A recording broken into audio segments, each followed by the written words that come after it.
Атырауда болған бұл оқиға соңғы жылдардағы ең ауыр әрі ең түсініксіз қылмыстардың бірі.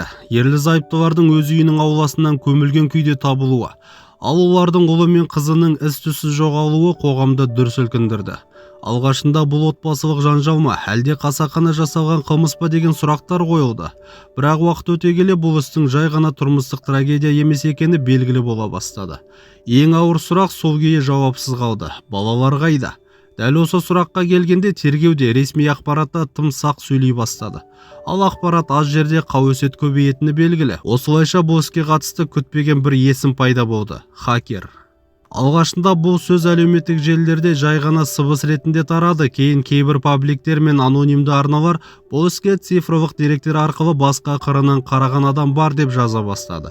Сол адамның хакер екені айтылды. Ол адам тергеуге дейін немесе тергеу барысында жабық ақпараттарға қол жеткізген болуы мүмкін деген болжам айтылды.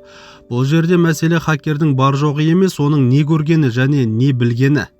Қазіргі заманда кез келген қылмыстың артында міндетті түрде цифрлық із қалады. Бұл істе де солай. Айтылып жүрген нұсқаларға сәйкес хакер мынандай деректерге қол жеткізген болуы мүмкін.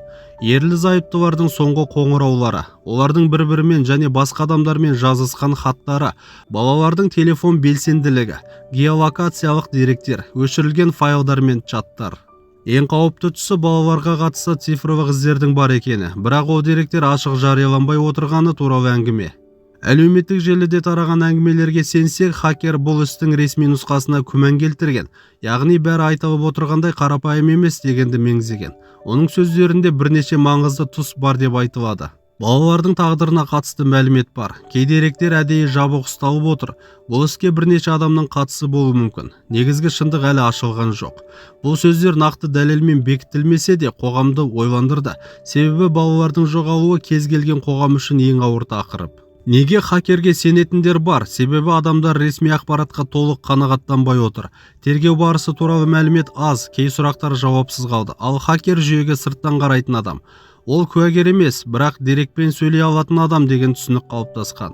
Көпшіліктің ойынша адам өтірік айтуы мүмкін, ал цифрлық дерек суық, эмоциясыз шындық. Телефон өшірілуі мүмкін, бірақ ізі қалады. Чат жойылуы мүмкін, бірақ серверде белгісі сақталады.